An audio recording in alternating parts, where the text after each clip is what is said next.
morning, everybody. Dr. Rick Wallace dropping in on you. I hope that you guys are having a great day.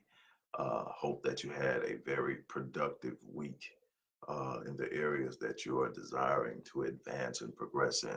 No matter what, I want you to enter into today with an anticipation of something exceptional and extraordinary. Um, I'm excited about what's happening for myself, my wife, my family, uh, my businesses, or let me say, correct myself, our businesses, and the things that we're doing as we go through this growing process, these growing pains. It's exciting. For me, I've been here so many times that I'm probably a little more settled, but I'm looking at what's going on and the goals that we have set, and they're centered in what we can do. Good morning, Monique.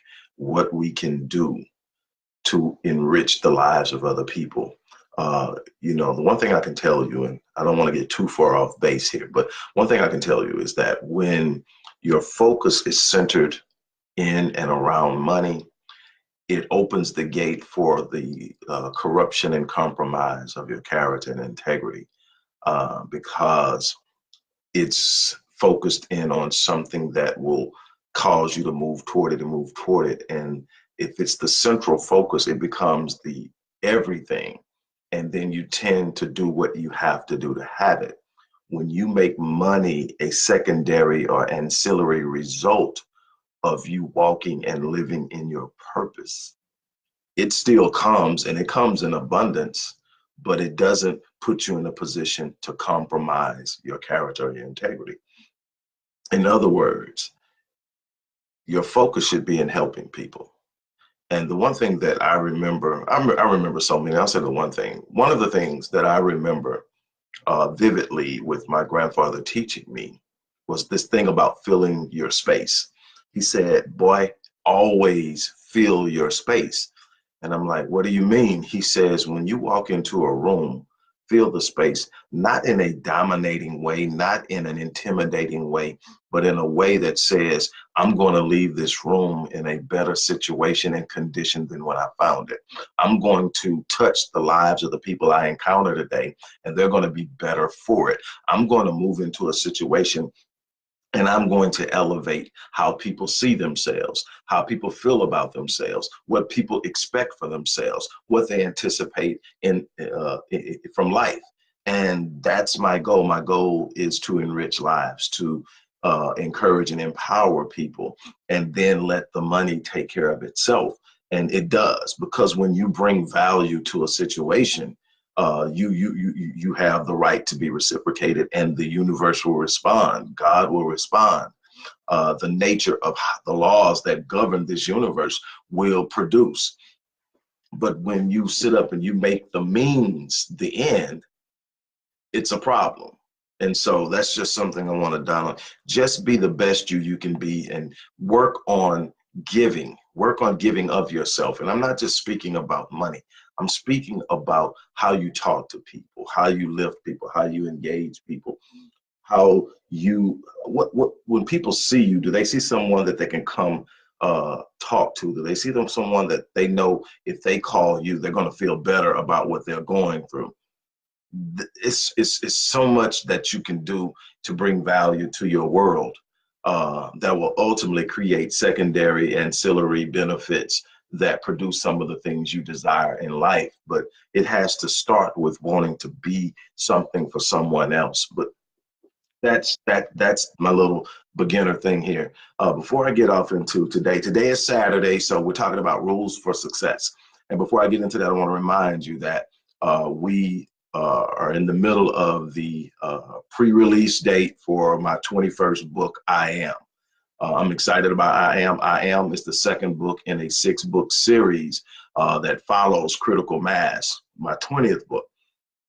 And I Am basically focuses on what I call the two most powerful words in the English lexicon. And, there's a lot of room with that. But the reason I say that is because whatever follows becomes your declaration for life and sets the course of where you're headed. When people constantly say, I'm broke, you're setting the course, because you're telling your brain not only your condition, but your state of mind and what you anticipate to be the remainder. And you have to see things different. You have to begin to speak declarations that you declare and design, because that's what you're going to produce. And so this is the second in a series following critical mass, and the pre-ordering has started. And pre-ordering gets you two benefits. First and foremost, when you pre-order your copy, signed copy, you will get it at a discounted price. It's going to be less than the actual retail price. Second of all, you are going to be in a situation where you get a free 30-minute breakthrough session with yours truly. Something that is, something I think that everybody should want to do, if not with me, with somebody that has the level of expertise in human performance, self-image, self-confidence, and things of that nature that I do. It's so much to get out of that 30 minutes. You will be so surprised how quickly you can identify one major influencer in your life and address it, and things change. And that's what we do in that breakthrough session.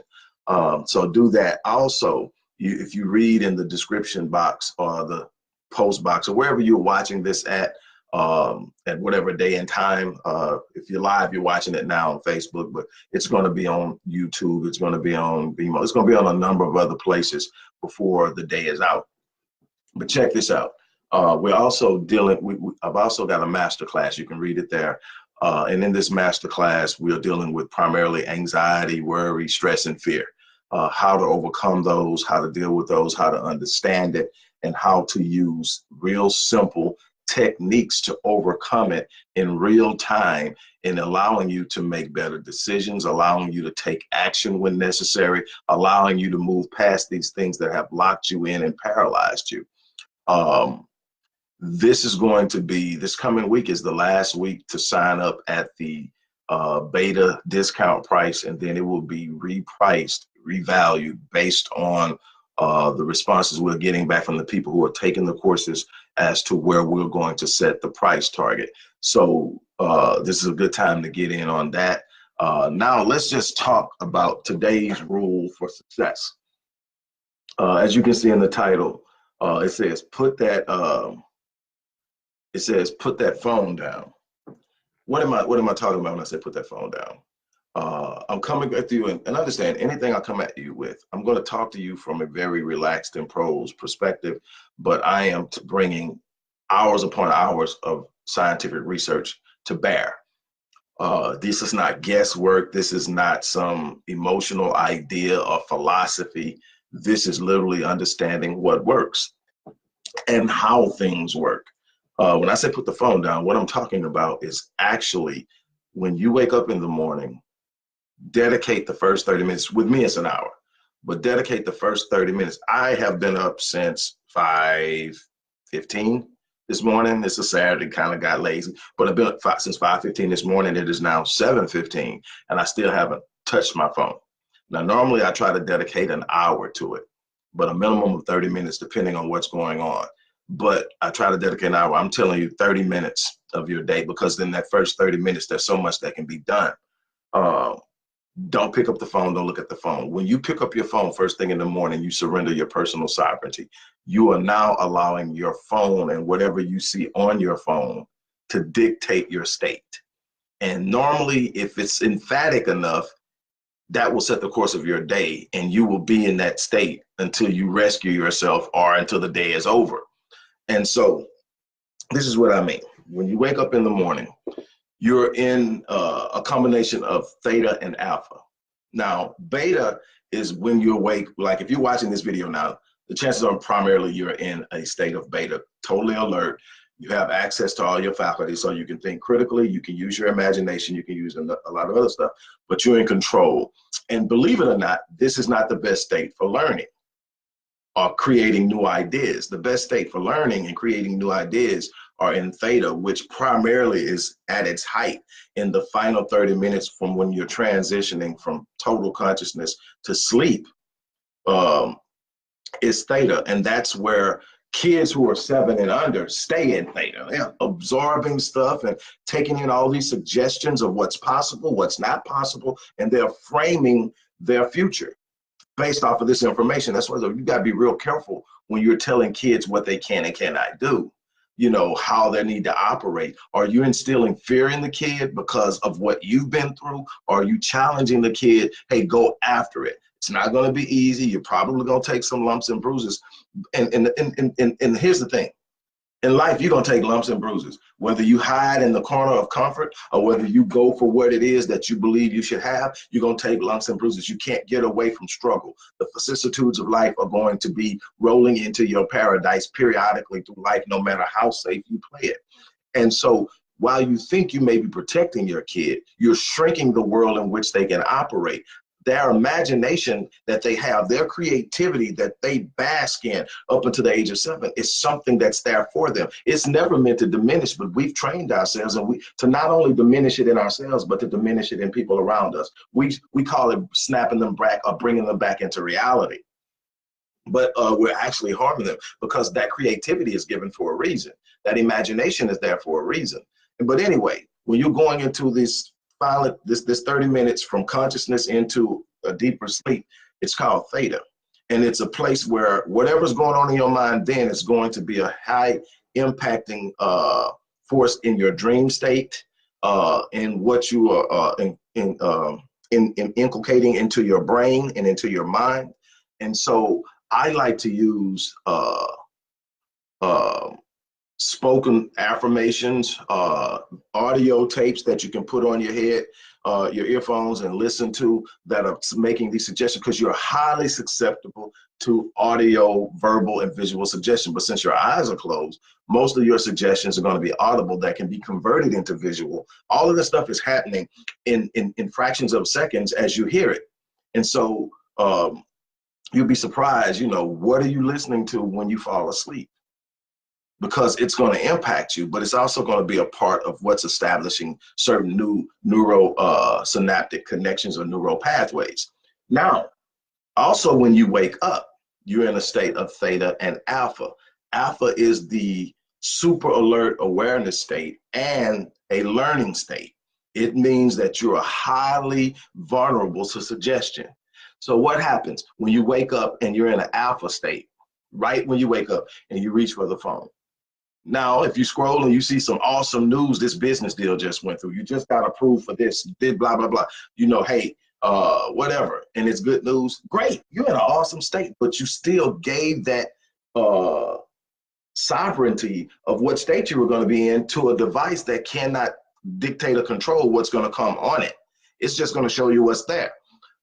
What happens is, if you pick it up and there's some bad news, now that state is seared into that alpha state, and it's doing a number of things.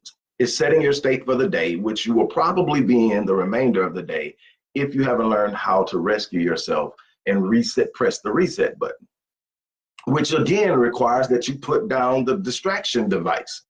So if you don't know how to reset or rescue, then you're stuck in that state until it wears off or something else that's more emphatic comes along. Here's the problem. That state was set when you were in alpha. And now as you wake up and you move about, you're moving into beta, this awareness and consciousness state where everything, now you're processing what you got in alpha through beta, and it's magnifying. So if something is going to come along that's going to override that and make you feel good, it's going to have to be huge. It's going to have to be more emphatic and huge than what made you upset and put you in the wrong state, the wrong mood, gave you the wrong attitude. Why? Because now it's coming through the processing of it being insered in your most vulnerable mental state, and now being processed and interpreted through your most critical thinking state and magnified. So what happens? And you got to understand, these devices are created, and there's all these stuff. These devices are created to addict you to them. They literally, when you reach for a phone, I don't care who you are, when you reach for a phone, it literally triggers certain neural synaptic connections in the brain to produce dopamine, which is the reward hormone. It's what makes you feel good. And so just picking up the phone gives you a certain feeling, and you reach for it without knowing. You're literally training yourself by physical behavior to create distractions for yourself. Now, the phone in the right perspective is an unbelievable tool. It's everything you could possibly need at your fingertips when you are in control of it and it's not in control of you. And the worst time to give your phone that much power is in the morning when you're most susceptible to suggestion. Maintain your personal sovereignty. This is where you are going to determine what state you're going to enter into the day. This is where you're going to set your state. You start out by not grabbing the phone. You get up and you immediately establish a heart of gratitude, a state and a mental state and an emotional state of gratitude where you're thankful. That automatically also triggers dopamine. But now you're grateful. And see, there are some things you can be grateful for that you don't ever have to worry about. Now, I tell everybody all the time that my number one state of gratitude comes from my wife. And I wake up in the morning, she sleeps to the left of me if I'm laying on my back. She sleeps to the left of me. And I look over and I watch for her to inhale. That first breath she takes is an awesome opportunity for me to express gratitude. I've got at least a few more moments with her in my life, and I'm grateful for it. And then people ask me, well, that's something that is transient. You know, both of you are not going to live forever. What happens if one day you wake up and she doesn't wake up, or what happens if something happens and the first day you have to wake up without her? Then I'm grateful for the impact she had in my life. I have trained myself. I have said there's absolutely nothing in this life that's going to happen that's going to rob me of gratitude. I don't care how bad it is. I've experienced some horrible things. Those of you who know me know some of the things that I've been through, and I refuse to relinquish gratitude. You know, and it's, for me, the way that I'm built. I was reared by great grandparents that always pointed out people who were in a worse situation than I felt I was in at a given moment. So I've been trained to be aware of people who wish they were me. I say this all the time, and I'm going to venture to say it again here. That life that you're complaining about, there's somebody in a cancer ward, somebody in a cardio, a cardio ward where they're experiencing heart failure and they probably have 6 months to live if they don't get a heart transplant. There are people who have lost everybody in their family. There are people around that are praying to God right now for the opportunities that you have in front of you this morning to get up and go out and do. And you're complaining. I've always known from a very early age that it could get worse. It can definitely get worse. Be grateful, find the things that you have to be grateful for. Sometimes it's hard. You know, you just lost somebody you love. Somebody, you know, maybe a parent, a sibling, or a spouse, or a child, God forbid. Maybe you've lost that. Maybe you've lost your job. Maybe your business has collapsed. Maybe your finances are in a funk. It's hard to get that. But what I'm telling you, all of those things have a better future if you have the right state of mind. Because see, if you've lost a loved one, that initial pain of missing them and knowing that you're not going to be able to share the life that you have been sharing with them is hard. You got to get that pain when you first start to experience it is bigger than you. It's huge. It's overwhelming. It's hard. But what you got to understand is if I just keep living, every day the pain gets smaller. And now the gate of the memories that I created with this person began to come forward. And I began to remember. I remember when they said that. I remember when they did. Do you remember when some? And all of a sudden you start to experience the joy in a new way. You start to get, and no, it never stops. My great grandfather, who was my adopted father, died 20-something years ago. We're going into the 27th year, and I still wake up in times in tears. I still have moments where I miss him. He was that emphatic of a force in my life that he will never be forgotten. And there will never be a complete, I'm good. But what it does is I now get to experience life through his wisdom as I live my life in a representation of him. I am the representation of his legacy, and I get the honor of living that. That's something to be grateful for, because I could have had someone else pouring into me that couldn't give me what he gave. I still have something to be grateful for.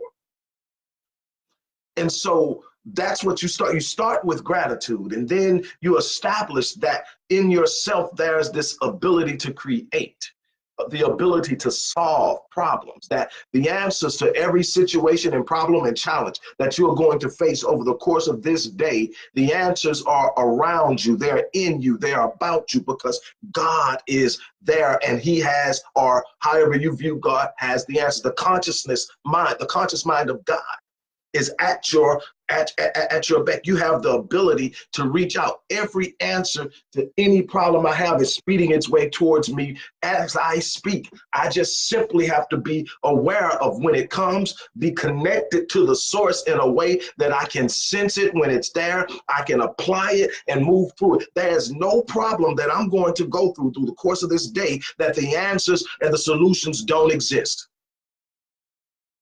And so what am I ever going to be frenetic, unglued, anxious about, when I know that if I stay the course, I remain focused, that I'm going to come out of it, and I'm going to live life with the ability to create new situations, new ideas, new solutions, that I am, in fact, an answer.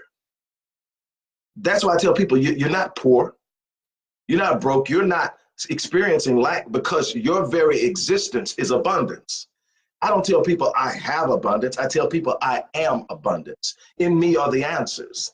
In me are the opportunities. In me is the force. In me is the power.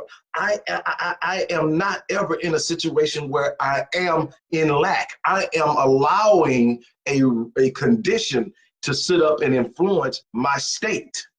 When I make up in my mind that I'm going to influence my state, and that my purpose and destiny set forth the fact that nothing can stop me, that's what destiny means. It's destined to happen. The more you try to stop it, the more you ensure it happens. You can't stop me. They can't stop me. It can't stop me. So what am I all upset about? I'm not going to be upset. I'm going to be grateful. I'm going to be thankful. I'm going to be focusing on what's in front of me, because I've learned through experience that the greater the resistance, the greater the reward. I know on the other side of this struggle is something great. I know on the other side of this delay is something great. But I've got to set the standard and the state that I'm going to engage the day, because I can't circumvent the vicissitudes of life. I cannot circumvent delay. I cannot circumvent frustration. I cannot circumvent disappointment. Those things are going to come. How am I going to respond to it? I'm going to set a state at the beginning of the day that says there's absolutely nothing that I'm going to encounter that I cannot overcome. And then I'm going to go out and I'm going to make it happen. But if you reach for that phone, you're at the mercy of what's on it. Now, yes, you're going to have to grab it at a certain day, and you're going to have to open it up, and you're going to have to deal with certain things, but you control the state of mind in which you engage it. But if you let it set your state of mind, now you're frustrated, you're angry, you got an attitude, people trying to figure out what's wrong with you, you're snappy, you're moody, and then how you interpret everything else over the course of that day is going to be through the lens of your frustrations that you experienced in the beginning of the morning. Your state is so important. You want to be the one in control of that. Maintain your sovereignty. Tell your phone is fine where it's at until you get your mind right. You should be talking to yourself in this alpha state. You should be telling yourself who you are and why you're going to be successful during the day, and why no matter what challenge comes, you have what it takes. I've told you, I've been through some unbelievable dark moments in my life, and I've simply overcome them by reminding myself who I am. And then I tell you, and I've told you this, I don't know how many times, I'm going to get up, I'm going to look in the mirror, I'm going to stare myself straight head on as I look into the mirror, and I'm going to say, you're built for this. Hold your head up, square your shoulders. You are built for this. You've got everything you need to make it through this storm, make it through this difficulty. Finally, I'm going to shut down with the lesson I've shared with you before, the greatest and most powerful lesson my grandfather ever told me. He used to, after he retired, he built this screen porch. You know, nothing we would do to our houses now, but hey, he was born in 1909. We're going to give him a break. That's what was up for him. He built this screen porch because he liked to sit down and observe everything that was going on in the neighborhood. And we live in Houston. We lived in Houston, Texas, so it was mosquitoes most of the year. And so he didn't want to deal with flies and mosquitoes, so he built a screen porch. And he would sit on this porch. And when I would come home from school, I was in high school at the time. I come home from school from football practice. I would come in and he'd say, "Sit down, boy." And then the thing is, I don't know why to today. I tell people this all the time. I don't know why to today I wasn't like most teenagers when their parents wanted to talk to them. So, oh my God, oh Lord, here we go. Because like my kids do me when I say, "Come on, it's time to talk." Oh my God, oh Lord. But with me, it was like I was looking forward to it because I can't explain it, but I looked forward to it. So he said, "Sit down, boy." And, I was a mama's boy still, but he was my model. He was who handled me when I needed to be handled. My mother had just moved back to a more loving role. She nurtured and did the disciplinary stuff till I was about 6 or 7. And then he took over and he handled all of that. And so when he came, he said, "I'm trying to get to mama because I'm going to get the love and find out what she's cooking." But he's saying that. So I sit down. I said, "What's up, Dad? What's up, Pops?" Or whatever, I said at the time. And he was saying, "Hey, I want to share something with you. And I told you a lot." I think I was like 17. And he said, "Look, I'm gonna share something with you.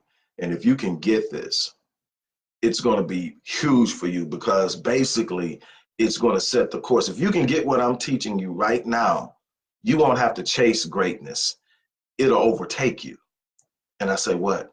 He said, "You're gonna be in one of three places in this life. It's real simple, son. You're gonna either be going into a storm, in a storm, or coming out of one. You can't get around it. You're not going to get past it. It's going to come for you. You're going to be going in, or coming out. That's life." He says, one of the things you're going to want to do when you find yourself in a storm is look for someone to blame for being there. Say, don't waste your time because 90-something% is going to be you. Something you did, a decision you made, even if somebody else pushed you, you let them get close enough. And he said, don't focus on that. You need to know why so you don't do it again. But that's not your focus. He said, your number one concern when you find yourself in a storm, son, is to come out a better man than when you went in. He said, if you can figure that out, greatness will overtake you. Just let the storm make you better. Let the storm make you better. And I'm like, okay. And that's how I've lived my life. He's been gone, like I said, 27 years, but that's how I live my life. I let the storm make me better. I refuse to exit the storm the same man that went in. And that's what I want you to get. You are not going to circumvent what's coming in life in a given day, in a given week, in a given month. It's coming. What are you going to do when you engage it, when you encounter it, when you go through it? Are you going to allow it to develop you, strengthen you, give you a stronger mindset, develop wisdom, develop understanding? That's where the growth comes from. That's where the power comes from. That's where the certainty of what you're going to be able to do in the future comes from. Look, life is trying to grow you. You can't hide from it. It's going to find you. But if you don't have the right state of mind, you're going to play the victim. You're going to point the finger. You're going to have all these reasons why you can't do something. Life is trying to grow you. Engage it with certainty and understanding. As I get out of here, I just want to encourage you guys. Live your life on full. I tell you this almost every time I talk to you. Live your life on full. That's how I wake up every morning. I'm going to live my life on full so that if I die today, I die on E. I die having given this world everything I have. I don't want to take potential to the grave. I don't want to take a book to the grave that I should have wrote. I don't want to take a speech to the grave that I should have spoken. I don't want to take an encounter with someone who needed to be uplifted to the grave with me. Do that. Don't forget, if you haven't pre-ordered I Am, you definitely want to do that because it's so much more of this in that book. That's it for now. You guys have a great day. I'm out.